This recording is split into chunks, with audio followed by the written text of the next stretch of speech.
Reports came out this morning that demand very close attention. The International Atomic Energy Agency, the world's nuclear watchdog, has confirmed that it still does not know where Iran's 400 kilograms of highly enriched uranium is. Its inspectors have not accessed Iran's nuclear sites since June 13th of last year. And according to analysis from the Bulletin of the Atomic Scientists, the sites that America bombed to destroy that uranium may have already been empty when the bombs fell. 400 kilograms enriched to 60% purity, enough for 6 nuclear bombs if taken to weapons grade. The material that the American president said is 99% of the deal. The material that the Secretary of State said yesterday is the reason America is in this war. America went to war to remove that uranium. It is still in Iran, and America does not know exactly where. I want to walk you through exactly what happened to it, why this is the most important fact about this war that almost nobody is stating plainly, and why China's position has made a military solution to this question essentially impossible. Let me start with what the bombing actually did, because I think there is a widespread misunderstanding about this that the coverage has never fully corrected. Operation Midnight Hammer was launched on June 22, 2025.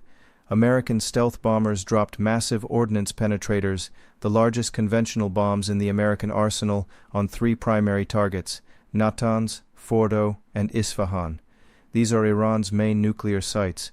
The strikes were described by the American president as very successful. The Secretary of Defense called them very narrowly tailored. The vice president said they were designed to destroy Fordow and dismantle Iran's nuclear program. What the strikes actually did, according to the International Atomic Energy Agency, the Arms Control Association, and multiple independent analyses, is something quite different. At Natanz, the above-ground portion of the pilot fuel enrichment plant was destroyed. There was a radiological release of alpha particles and uranium hexafluoride gas confined to the facility. The underground fuel enrichment plant may have been penetrated during the initial strikes, but the extent of underground damage was never confirmed. A satellite image from January 2026 showed a new roof being constructed over a previously destroyed building. At Isfahan, multiple buildings were damaged: the chemical laboratory, the uranium conversion facility, the fuel fabrication plant. The nuclear watchdog confirmed that entrances to underground tunnels at the site were impacted. Specifically targeted were the tunnel entrances where America believed Iran was storing highly enriched uranium. The tunnels were hit, the entrances were collapsed, but the uranium inside the tunnels was not confirmed destroyed. At Fordow, 6 massive ordnance penetrators were dropped directly onto the facility, which is built deep inside a mountain near Qom. The huge bombs appeared to have penetrated and damaged the facility, but as the Arms Control Association noted, even if the bombs did not penetrate the main facility, shocks from the explosions could have damaged centrifuges, not destroyed the uranium. Damaged centrifuges. Here is what did not happen. The 400 kilograms of highly enriched uranium was not confirmed destroyed. The nuclear watchdog never said it was destroyed. The Secretary of Defense said he was not aware of any intelligence that suggested the material had been moved before the strikes. But that is not the same as confirming the material was destroyed. It means American intelligence believed the uranium was where it was supposed to be when the bombs fell. What happened to it after the bombs fell is a separate question that has never been answered publicly. And the Bulletin of the Atomic Scientists, which analyzed satellite imagery from June 9, 2025, 13 days before the American strikes, found something that changes the picture entirely. The analysis showed what appeared to be a large-scale material transfer operation at the Isfahan site on June 9th. Sealed packages being moved, heavy equipment, activity consistent with transferring a large quantity of material from one location to another. The bulletin concluded that Iran may have transferred a large portion, potentially all of its stockpile of highly enriched uranium at 60%, to Isfahan's underground complex before the American strikes.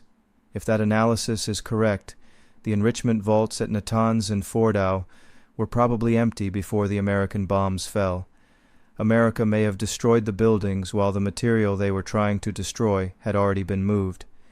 Iran's former Revolutionary Guard commander said on June 20th, 2 days before the American strikes, the enriched nuclear material has been moved to secure locations, We will not give up its position. 2 days before America bombed the sites, the material was already moved. Now let me tell you what the current situation is, because this is where the story becomes directly relevant to the negotiations happening right now. The nuclear watchdog says the uranium's location is unknown, but American intelligence, according to the Jerusalem Post, citing U.S. officials, has determined that Iran can still reach its primary uranium stockpile through what officials describe as a very narrow access point at the Isfahan site. The material, which is in gas form stored in canisters, is technically reachable. American spy agencies have the site under constant surveillance. Officials say they have high confidence they could detect any attempt to move it. And Iran's parliament speaker, when asked by a major American investigative journalism program directly about the Isfahan site, said this: "We haven't removed the rubble from any of those locations, but in the future we may remove the rubble and continue the regular activities we had before. We haven't removed the rubble, but we may in the future." That sentence is Iran's entire nuclear negotiating position in one statement. The uranium is there. It is accessible. Iran has not yet attempted to retrieve it, but Iran is explicitly reserving the right to do so. And that reservation is what the Secretary of State is calling the reason America is in this war in the first place. Now, add the Pickaxe Mountain dimension, because this is the piece that the investigative documentary reported on, and almost nobody has connected to the current negotiations. Approximately 1 mile from the Natanz site, there is a location known as Pickaxe Mountain. International observers detected new reinforcements at the entrance in late 2025. Satellite imagery shows 2 tunnel entrances covered with dirt and rock hardened against possible airstrikes. Piles of excavated material have increased, indicating continued tunneling. Heavy equipment and construction vehicles are visible. The site is believed by analysts to be buried deeper than any facility that was bombed, deep enough that the massive ordnance penetrators that struck Fordow would not reach it. Iran has not allowed nuclear watchdog inspectors anywhere near Pickaxe Mountain. When the parliament speaker was asked about it directly by the investigative program, he said nothing in particular. Iran says the purpose of the site is to house a centrifuge assembly plant. Analysts say something different. They say Pickaxe Mountain's dimensions, its estimated depth, and its construction pattern are consistent with either uranium enrichment or uranium storage. If Iran moved its 400 kilograms of highly enriched uranium to Pickaxe Mountain before the June bombs fell, the material is now under a mountain deeper than any American bomb can reach, surrounded by reinforced tunnel entrances, with no international inspector access, and no American ground forces able to retrieve it. That is the nuclear situation as of April 28, 2026, not the situation that was described when America went to war. The situation that exists right now while the American president is signaling he will not accept Iran's Hormuz proposal, while the Secretary of State is saying nuclear is the reason for the war, while oil is at $110, and the British oil major has doubled its profits. Now let me explain why this matters for the negotiations, and why China is the structural fact that makes the military solution impossible. America has 3 options for dealing with Iran's uranium. Option 1. Iran voluntarily transfers the uranium out of Iran to Russia, as the Russian president has proposed, or to another agreed custodian as part of a nuclear deal. Iran has offered to down-blend it in exchange for sanctions relief. The Iranian negotiator confirmed this to U.S. negotiators in February. That option requires a deal, which requires Iran to agree, which requires America to offer something Iran considers adequate. Currently, America is offering nothing Iran finds adequate, and Iran's nuclear offer to downblend is sitting without a response, while the Secretary of State focuses on Hormuz. Option 2. America resumes bombing and destroys the remaining uranium. This option has 2 problems. First, nobody knows exactly where the uranium is. Bombing sites you bombed before does not solve the problem if the material has been moved. Second, and this is where China enters the picture, Iran retains 40% of its pre-war drone arsenal and 60% of its missile launcher capabilities, according to analysis from the Council on Foreign Relations. Resuming bombing while China continues to provide Iran with satellite intelligence on American military movements, which a major American news network confirmed in March, means Iran can respond to resumed bombing in ways that are more precisely targeted than before. And a resumed bombing campaign that kills Iranian civilians, that hits sites that may already be empty of the uranium, that triggers an Iranian response using remaining missile capability in a region where China has 11 million barrels of oil per day, transiting daily is not a clean option. Option 3. Special forces enter Iran to seize or destroy the uranium on the ground. The American president was asked about this on Air Force One in March. He declined to answer directly. American and Israeli officials have discussed it, a major news outlet confirmed. But a ground operation to secure nuclear material at a site buried under a mountain in a country that still has working missiles, where Russia is providing intelligence support to Iranian forces, where China is watching every American military movement through commercial and military satellites, is the kind of operation that could go catastrophically wrong in ways that the blockade and the bombing campaigns could not. America bombed the sites. The uranium is probably still there or deeper underground at a site that cannot be bombed. Russia has offered to take it. America rejected that offer. Iran is not volunteering to give it up without a deal that addresses its fundamental security interests, and China has built the economic system that gives Iran the patience to refuse. That is why America has no answer, not because America lacks military options, but because every military option runs into a problem that China's backing of Iran has created, and the diplomatic option, the Russian uranium custody proposal, was rejected by America because of concerns about Russian nuclear market dominance that predate this war. The Director General of the International Atomic Energy Agency said something in the investigative documentary that I think is the most honest description of where the nuclear question stands. He was asked if there is a risk that the war has had the effect of pushing Iran's nuclear program further underground. He said, "If time passes and inspections do not resume, well, then there will be doubts." Doubts. The head of the world's nuclear watchdog using the word doubts about what is happening underground in Iran in a war where the stated primary objective is eliminating Iran's nuclear capability. Time is passing. Inspections have not resumed. Iran suspended cooperation with the nuclear watchdog on June 23, 2025. It has not restored it. The agency does not know where 400 kilograms of highly enriched uranium is, and the site where it is probably stored, whether at Isfahan's underground tunnels or at Pickaxe Mountain, is either inaccessible without a ground operation or unreachable by any existing American bomb. The American president said nuclear is 99% of the deal. The Secretary of State said nuclear is the reason America is in this war, and the 400 kilograms that are the entire reason for that 99%, the material that this war was supposed to eliminate, is somewhere underground in Iran, unreachable, unverified, and potentially moving slowly toward a location that no bomb in the American arsenal can reach. China did not create this situation. America created it by bombing sites without confirming the material was destroyed, but China is the reason America cannot fix it militarily.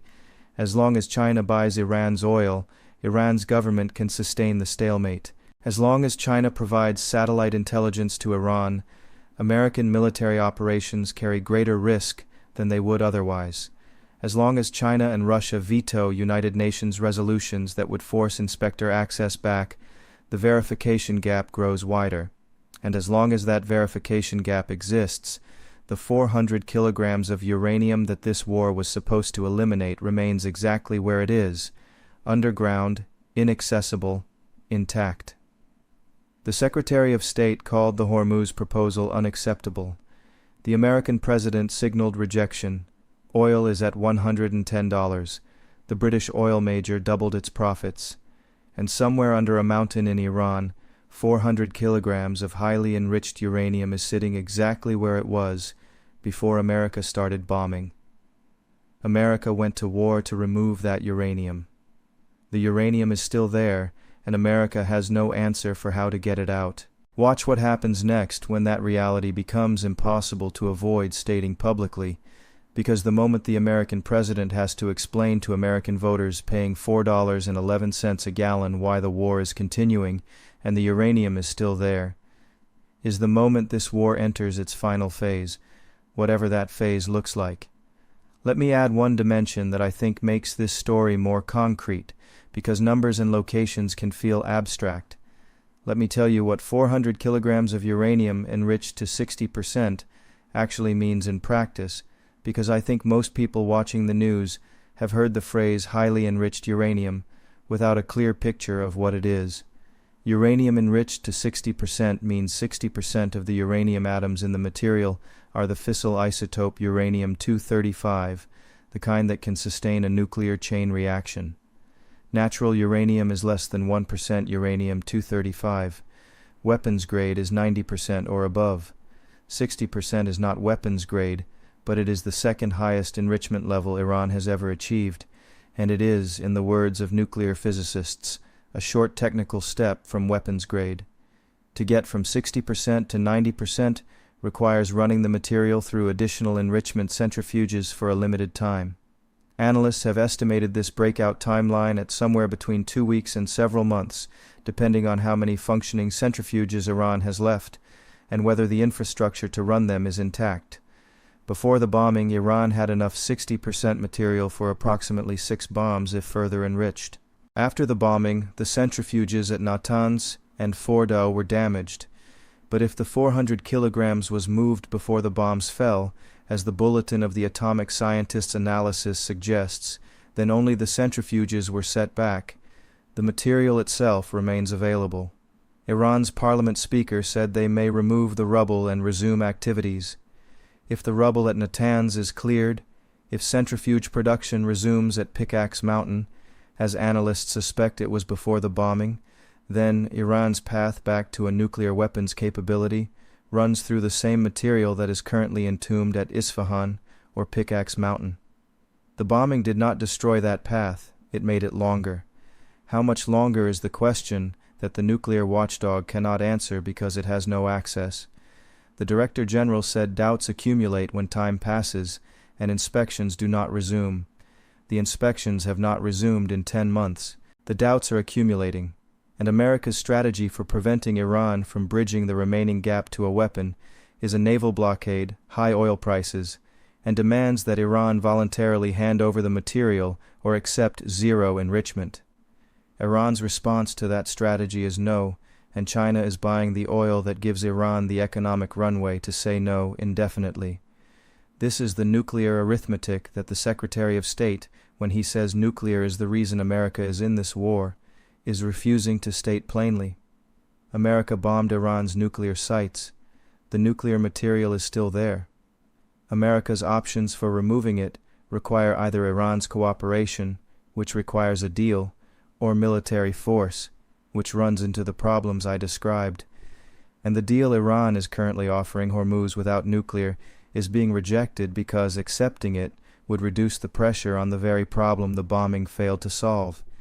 The Secretary of State is right that nuclear is the reason America is in this war. But the nuclear outcome of this war, as of April 28, 2026, is that the uranium America went to war to remove is still in Iran. The nuclear watchdog does not know where exactly, and the strategy to remove it has produced $110 oil, doubled profits for the British oil major, a stalled ceasefire, and a diplomatic record in which every country from Germany to Russia is saying, America has no coherent exit. 400 kilograms still there. America has no answer, and China does not need to have one because China is not the one who started a war to solve a problem it still has not solved. There is one more thing I want to name before I close, because it happened this morning, and connects everything directly to the uranium question. Oil hit $111 per barrel today. That is the highest it has been in 3 weeks. The British oil major announced its first quarter profits doubled compared to last year, from $1.4 billion to $3.2 billion. The company's own statement attributed the result to an exceptional oil trading performance driven by the volatility caused by the Iran war. A fuel poverty coalition in the United Kingdom called for a windfall tax on companies profiting from war-related energy price increases. I want you to hold those numbers alongside the uranium number. 400 kilograms of uranium still in Iran, $111 barrel of oil. British oil major profits doubled. American gas at $4.11 a gallon. This is the economic consequence of America going to war to remove nuclear material it did not remove. Every dollar that oil is above $73, which is where it stood before the war on February 28th, is a dollar being transferred from American consumers to oil companies, to Gulf states, to Russia, and to the dark fleet operators that move Iranian crude to Chinese refineries. Every week the war continues without solving the nuclear question. That transfer continues. The British oil major doubled its profits in a single quarter. The uranium is still in Iran. American voters are paying $4.11 at the pump, and the deal Iran is offering Hormuz in exchange for ending the war does not address the nuclear question, which is why the Secretary of State rejected it, which is why oil is at $111, which is why the British oil major doubled its profits, which is why American voters are paying $4.11. The circular logic of this war is visible in those numbers if you put them next to each other. China has said nothing about any of it. China does not need to say anything. Chinese refineries are processing Iranian crude. Chinese companies are buying it at discounted prices while the rest of the world pays $111. China is on the right side of every economic equation this war has created. And China accomplished all of that by doing nothing more than maintaining commercial relationships and casting votes at the United Nations. 400 kilograms of uranium still in Iran. $111 oil. British oil major profits doubled. China said nothing, and America has no answer for how to get that uranium out without either a deal it keeps rejecting or a military option that the uranium's location makes functionally impossible. The American president said nuclear is 99% of the deal. The 99% is underground in Iran. America has been fighting for 60 days, and the 99% has not moved. Watch what happens when that fact can no longer be avoided in the public conversation, because the moment American voters understand that the war they are paying $4.11 a gallon to fund has not solved the problem it was started to solve, the political arithmetic of this war changes permanently, and that moment is getting closer. I will see you in the next one.